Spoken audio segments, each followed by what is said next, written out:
Welcome back to Donkey Rescue TV. Today, my guest is my most favorite person in the whole world, my beautiful wife, Amy.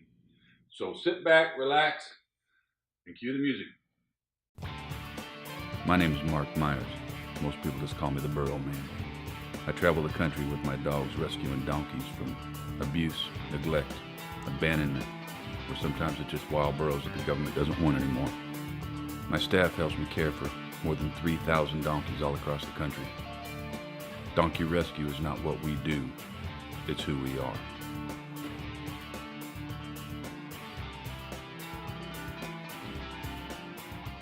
So, welcome. Thank you. This is your first time on the new set. My first time on the new set. It's Pretty very, impressive. Very impressive. So everybody always asks, how did we start rescuing donkeys? And I always blame you. You always blame me. It's always my fault. Well, tell the folks at home.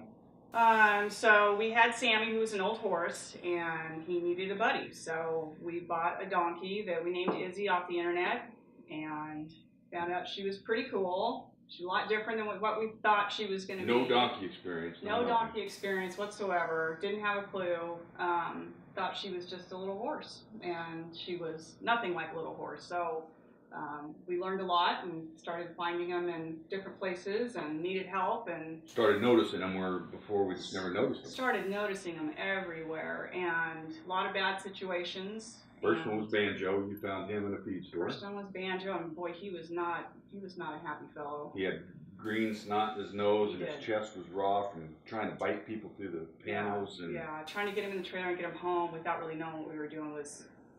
But we did, rough. And a few months later, he was just as friendly as Izzy, and all healed up. And yeah, no, and he did really well, and he's been in the same home for 16 years, and no, we get Christmas cards with the Santa hat and the whole thing. He's doing really well. And then you found Martin and Lewis. Martin and Lewis were next. And they had been so horribly beaten, they would just shake if you approached them. Yeah, they would turn their butt to you, but then they would just start to quiver and kind of crumble. And they did that for quite a while after we had them. It took some time. They were really sad. And they're in a great home. They're up in Davis, California. Yes, they're living the good life for sure. So. And we just kept going that way until we had about 20-some donkeys, and that's when we started the rescue. And the idea was, you've got a little bit of land, you've got some pens, you got some room. So you see them, and you're thinking, oh, I got room for that one. You bring them home, and you see the progress and the benefit that they're getting from it. And you think, I got room for one more, and before you know it, you've got a bushel of donkeys in the backyard. So like potato chips and tattoos. Like potato chips and tattoos, you can't have just one. There's rules. You gotta have more than one. So, but yeah, So it's been about 20 years we've been doing this. Yeah, 20. We sold the businesses and went full time in 2005 when we moved to Tehachapi, a much bigger place. Yeah. Around that time, we got into wild burros. Yes. Doing the BLM cell burros and the Sheldon captures. Yeah, which was a whole new ball game in itself. And it just keeps growing. Yeah. Wow. Then I came out here in Texas in 2008 because Texas Parks and Wildlife were shooting wild burros on the Rio Grande. Mm-hmm. And so Amy and I actually lived apart for 2 years. She ran a California ranch as I was building the operation out here. And we would actually meet about halfway and go on a date once in a while. So it was 2 years. We would meet in Tucson for dinner. Yeah, that's what it came to in the 2 years that we lived in, halfway across the country from each other. But, obviously it was worth it, and the time and the effort paid off, and now we're. And Amy and our two boys came out in 2010, and at first the boys didn't want to come. Yeah. They grew up in rescue, but they had their friends in their life out in California, so they didn't want to come. But I tell you, a week after being out here, going to a small school with all the opportunities, they loved it. They both came up to me and said it's the best thing we ever did. They really liked it here. Well, in all fairness to them, they were a freshman and sophomore in high school, and that's certainly not ideal. Tough age to That's move. not an ideal time to try to move a kid, especially such a different kind of situation. So, but they did really well, and they adjusted, and it was. Knowing what I know now, I wish we would have moved them years before because of the friends that they made and their experiences they had. It was a good move for us. So we need to brag on the boys a little bit. Yeah, the boys are doing very well. They grew up rescuing donkeys. They were what, first and second grade, I think? I think Jake was in kindergarten. Might have been kindergarten. Initially when we started. Kindergarten at first. So they were tiny. and they grew up with responsibility. They didn't have really any rules or punishments, because either you did your job or you didn't, and if you didn't do your job, that meant somebody else had to do your job, and you didn't want to be that person. Well, and they knew, I mean, they had a very real sense of the animals are depending on you. You need to do your job. You miss birthdays and Christmases, and it was tough on them. Yeah, it was probably a little tough, and I know there was times I felt guilty where I felt like they might have missed out on some different things, but you know, we always tell them everything shapes you, good, bad, whatever. Everything in your life shapes you into the person that you're going to be, and that was a huge influence in their life, and just the way they look at their day-to-day and the things that are important, and their work ethic and their compassion, and it's, you know, it shaped everything about them. It was really good for them. Our younger boy Jake, who's 23, just turned 23. That's good. I'm going to show him that tape so he knows I know how old he is. Of course, he just turned it like last week. Yeah.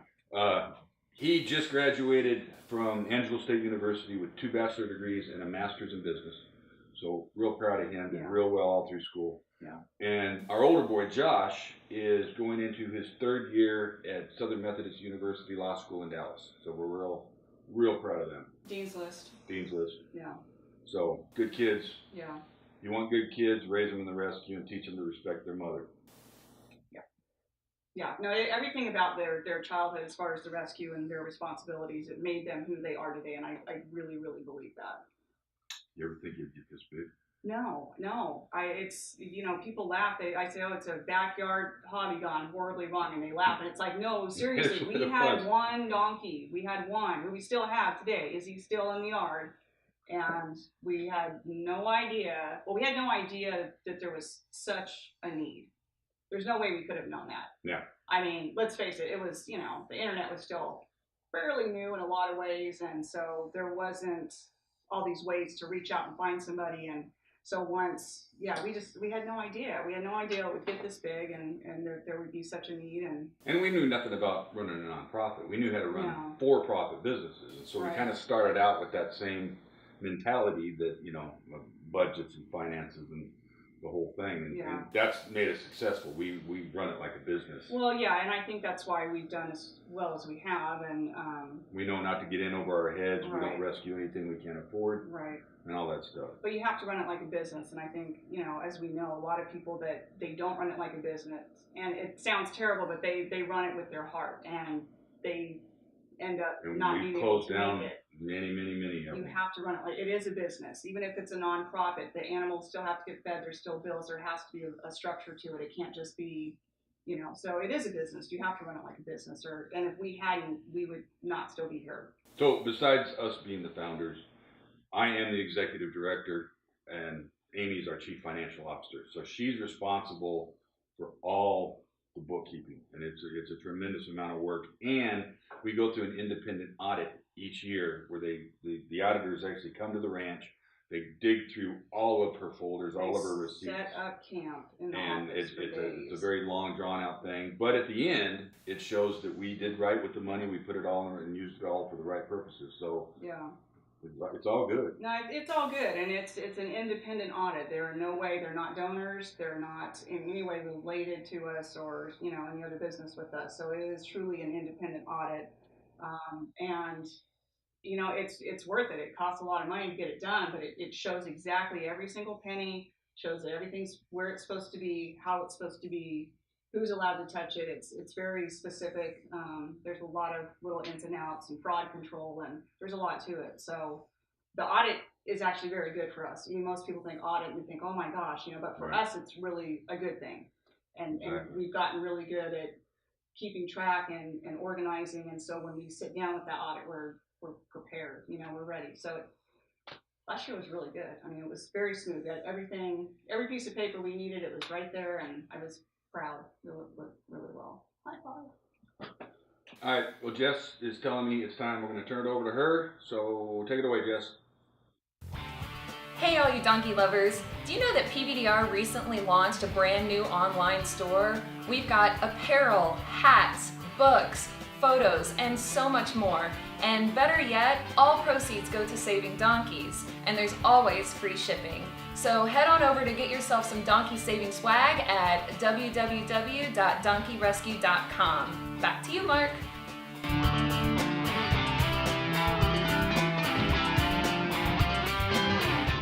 And we're back.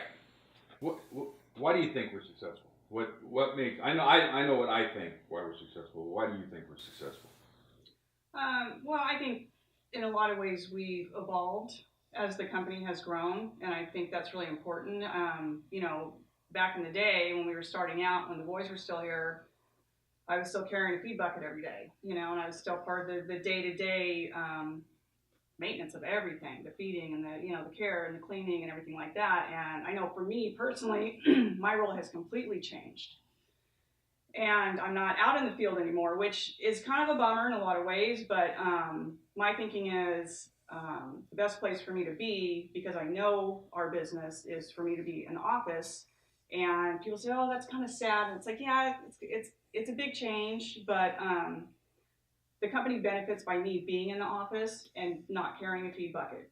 You know? Well, anybody can carry a feed bucket, but not anybody can do your job. And, you know, because we built this whole thing from scratch, I know the ins and outs. I know what matters, what needs to be kept track of, what's, you know, more important, whatever. And so I don't get out of the office very much. But in the scope of what we do, to me, that's the best place for me to be. So even though, yeah, it's completely different from when we started, and the whole reason, you know, that we originally started doing this, I need to be in the office. And so I've lost touch a lot with, you know, certain things that go on in the ranch, which just makes me kind of sad, but at the same time, Besides our bookkeeper, you also our entire HR department. You handle all the company insurance, which is mind-boggling. The insurance is staggering. And, you know, and that's another thing. There's just so many ins and outs. Like, you know, for instance, we just don't fit into anybody else's mold. Right. Whether it's, you know, insurance or you name it. DOT, everything that we are doing now, all these bigger areas that we've expanded, they don't know what to do with us, because there's no such thing. There's no workers' comp code for a donkey rescue. Right. You know, it's completely different than what they've seen. And so a lot of times they don't know what to do with you, you know. So they'll label you as a livestock yard, or which is incorrect. You know, we don't have horned animals, and we don't. And so that's kind of the struggle.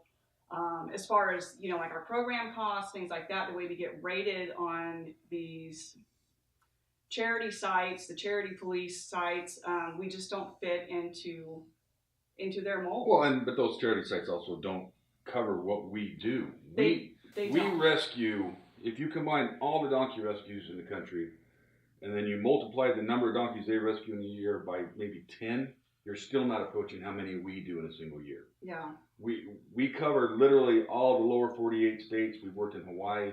We work in the Caribbean. Nobody comes even remotely close. And now with the Wild Burro Project, we're looking at thousands of burros coming in over there. And who could do that but us? Right. But there's no system out there to rate that. Right. No, there's not. And so when you talk about things like program costs, we have a significant amount that goes into the area of program costs, but when somebody from the outside looks at it, they don't look at it like that. They don't look at a truck payment and fencing and these things. Liability, that ranch improvements, those aren't considered program costs. Those aren't considered program costs. Because they're assets. But without trucks and trailers and fencing. Right, we can't function without those things. So to us, it is a program cost. It's absolute necessity for our day-to-day. But when you have somebody from outside the company that looks in, it's almost like too big of a picture, I think, for them to really get the full effect of what we're doing. And so we're constantly fighting for our place, and there's just no place. Well, we broke the mold. We broke the mold, and I think that scares people. We're in uncharted water. So, can I tell you why I think we're successful? Yes. Us. You and I. We don't know anybody in animal rescue that stayed married. That's true. And we work together, where I'm actually your boss. Of course, we live together, but we grocery shop. We do everything together. Yeah. But then we also have extended periods of time that we're apart, because I travel. Right. Looking back, just in this calendar year, I've been gone more than I've been home, and that's not easy. Yes, that's true. That's not easy on a relationship, but somehow we're able to pull it off. Well, you know, because we built it, and because we built it with the kids especially, it's just been our way of life for so long, but we're, you know, fiercely protective.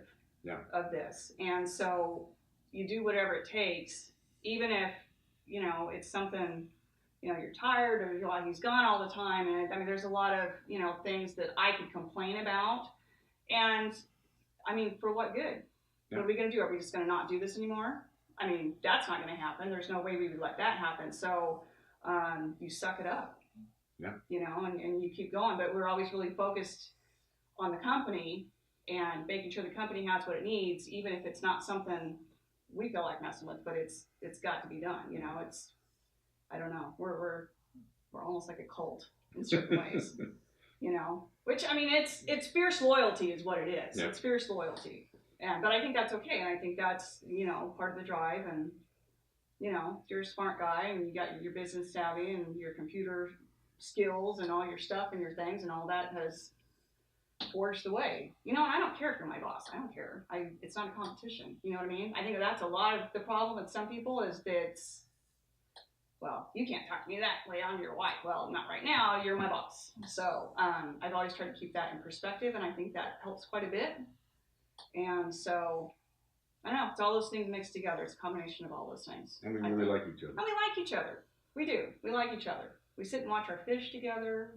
We sit down on the dock. You got dogs. Yeah. Fish. Yeah. Now we have a lot of, you know, the downtime things, our little things at home are nice. When we're together, we're together. Yeah. Oh, yeah, for sure. Yeah. We like to go out and eat.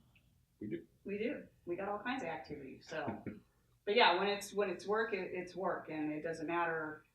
You know, I would expect you to treat me the same and deal with me the same as you would anybody else, because that's what's good for the company. That's what the company needs. But that's just what I think. So that's how I look at it. Well, thank you for taking time out of your day to come and talk with us. Anytime. Give us a kiss. All right, that's it for today. I want to thank Amy for stopping in. And please remember that the Peaceful Valley Donkey Rescue is supported entirely through private donations. Go to our website, DonkeyRescue.org, make a donation, buy a t-shirt, a coffee cup, anything you want. Y'all be good. We'll see you next time.